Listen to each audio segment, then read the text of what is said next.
سنت کی طرف بلانا ہدایت کی طرف بلانا ہے، حدیثوں کی طرف بلانا ہدایت کی طرف بلانا ہے، اس کے لیے وہی ثواب ہے جو اس ہدایت پہ عمل کرتے رہیں گے، اس کی اتباع کرتے رہیں گے، بلانے والوں کو ماننے والوں کا پورا اجر ملے گا، ماننے والوں کا بھی کوئی اجر کم نہیں ہوگا۔ مبارک ہو ان کو، خوش نصیب ہے وہ جو مصطفیٰ کی حدیثوں کو آگے پہنچا رہے، کیسٹ کی صورت میں، سی ڈی کی صورت میں، ویب سائٹ کی صورت میں، کتاب کی صورت میں، پمفلٹ کی صورت میں۔ مبارک ہو ان کو، ان کا مال قیامت کے دن ان کی نیکیوں کے پلڑے میں ہوگا۔ جو لوگوں کو حدیثیں سکھانے کی کوشش کرتے ہیں، جو لوگوں کو دین پہنچانے کی کوشش کرتے ہیں، لیکن یاد کر لیجئے آقا نے فرمایا، اور جس نے گمراہی کی دعوت دی، مصطفیٰ کی سنت سے ہٹ کر بدعت کی دعوت دینا گمراہی کی دعوت ہے۔ ہائے افسوس، کاش اہل بدعت کے پردہ سماعت سے یہ حدیث ٹکراتے ہوئے ان کے دلوں میں اتر جائے۔ آقا کا فرمان سنیے، جس کا کلمہ پڑھتے ہو اس کا فرمان سنو، جس پہ درود پڑھتے ہو اس کی حدیث کو سنو۔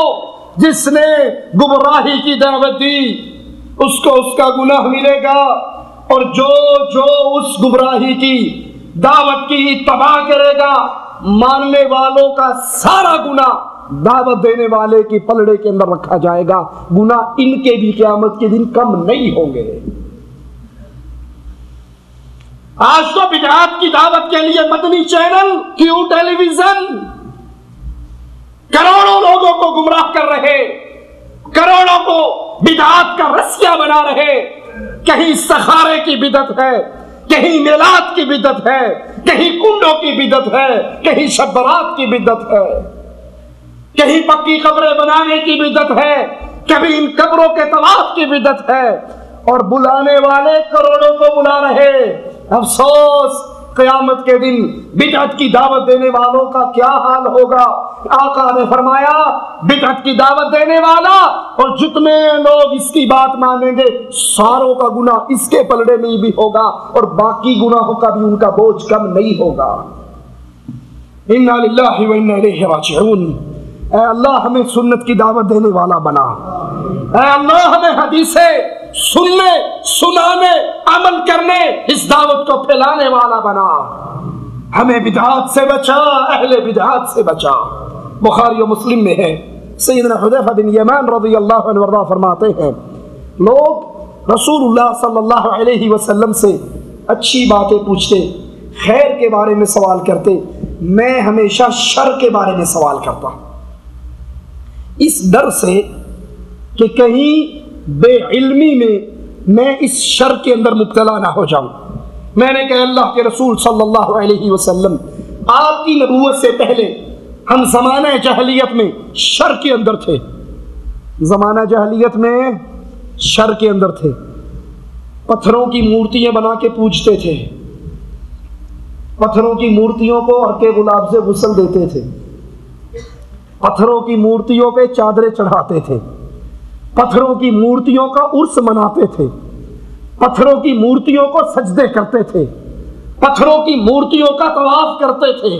ہم جاہلیت کے دور میں شر کے اندر تھے، آپ آئے، اللہ نے ہمیں خیر عطا فرمائی، ہم نے اپنی پتھروں کے سامنے جھکی ہوئی پیشانیوں کو اٹھایا، عرش والے کے سامنے جھکایا۔ آج بھی لوگ اس شر میں مبتلا ہیں نا، اپنے بندے کو مرنے کے بعد خود اپنے ہاتھ سے دفن کر کے اس کی قبر کو پکا بنا لیتے ہیں، اس پہ قبے بنا لیتے ہیں، اس پہ چادریں چڑھا لیتے ہیں، اس کو عرق گلاب سے غسل دیتے ہیں۔ عرق گلاب جس سے قبر دھوئی گئی ہے، تبرک کے طور پہ وہ عرق گلاب اپنے اوپر لینے کے لیے ایک دوسرے پہ ایسے چڑھتے ہیں جیسے شاید حوض کوثر کا پانی مل رہا ہے۔ واللہ میں نے اپنی آنکھوں سے دیکھا، آپ بھی دیکھیے۔ یا سیدی یا رسول اللہ وعلی آلک و اصحابک یا سیدی یا حبیب اللہ۔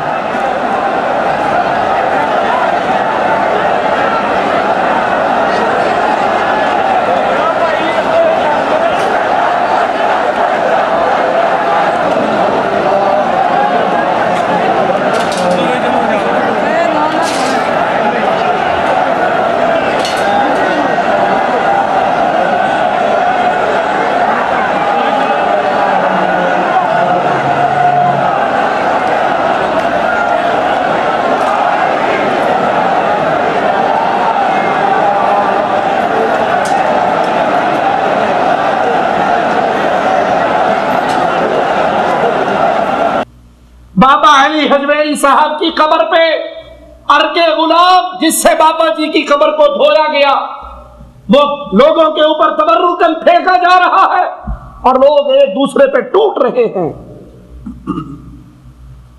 قبروں کو نرکے گلاب سے دھونا، کیا میرے آقا نے خدیجہ کی قبر کو دھویا تھا؟ کسی کو چھیڑنا مقصود نہیں ہے، چڑھانا مقصود نہیں ہے، طنز کرنا مقصود نہیں ہے، لیکن لوگوں اتنا حق تو ہے کہ ہم لوگوں کو دین محمد کی طرف بلا سکے صلی اللہ علیہ وسلم. تم کہو ہمارے باپوں کی توہین ہو گئی، ہم کہتے ہیں ہم بزرگوں کی توہین نہیں کرتے، لیکن بزرگوں کے سردار محمد کی حدیثوں کو بتانا ہمارا حق ہے. آقا نے خدیجہ کی قبر کو عرق غلام سے غسل دیا تھا. سید الشہداء امیر حمزہ کی قبر کو عرق غلام سے غسل دیا. وہ عرق غلام ابو بکر عمر عثمان علی میں تقسیم ہوا. ہاتو برہانکم ان کنتم صادقین. مواحدین کا بیٹا تم سے دلیل کی بھیک مانگ رہا ہے. قادریو، صابریو، پیرو، فقیرو، بابو، مرشدو، ایک حدیث دے دو. ایک حدیث کے لیے مواحدوں کا بیٹا تمہارے سامنے جھولی پھیلا رہا ہے. کیا آقا نے اپنے بیٹے ابراہیم کی قبر کو عرق غلام سے غسل دیا؟ اپنی بیٹیوں کی قبر کو عرق غلام سے غسل دیا؟ اگر دیا ہے سنت مصطفیٰ ہے، ہم بھی دینے کے لیے تیار ہیں، اور اگر نہیں دیا تو پھر یہ بدعت ہے جو محمد کے دین میں اضافہ ہے صلی اللہ علیہ وسلم. سیدنا حذیفہ کہتے ہیں اللہ کے نبی آپ آئے، شرک مٹ گیا، توحید آ گئی، ہمیں خیر مل گئی. یا رسول اللہ صلی اللہ علیہ وسلم اس خیر کے بعد پھر کوئی شر ہے؟ آپ نے کہا ہاں اس کے بعد بھی شر ہے.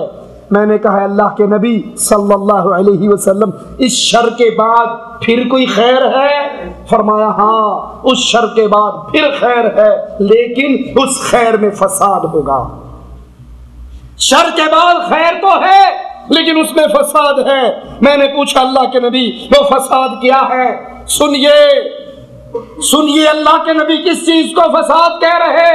فرمایا کچھ لوگ ایسے ہوں گے جو میرے طریقے کو چھوڑ کر دین میں نئے نئے طریقے بنا لیں گے.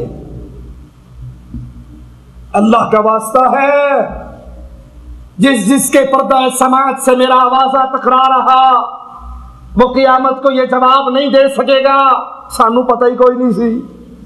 میں آپ کے سامنے دودھ کا دودھ پانی کا پانی الگ کر رہا ہوں.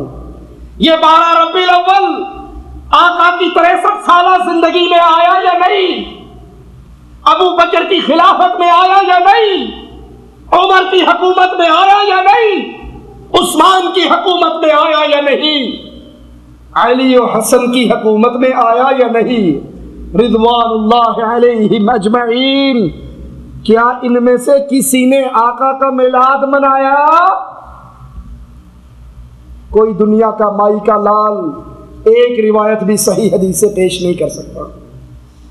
کیا نبی کے دور میں آپ کے پیارے چچا، آپ کی بیوی، آپ کے بیٹے، آپ کی بیٹیاں فوت ہوئی؟ کیا نبی نے کسی کی قبر پکی بنائی، میلہ لگوایا، لکیرانی سرکس لگی، موت کا کھو لگا؟ یہ میلوں میں سب کچھ ہوتا ہے نہیں ہوتا؟ بتائیے اللہ کے لیے اے نبی اس کے بعد فساد کیا ہے؟ کہا کچھ لوگ ہوں گے میرے راستے کو چھوڑ دیں گے اور نئے راستے اپنائیں گے، میرا بتایا ہوا راستہ چھوڑ کر دوسرا راستہ اختیار کریں گے. تم ان میں سے بعض کو پہچانو گے بعض کو نہیں.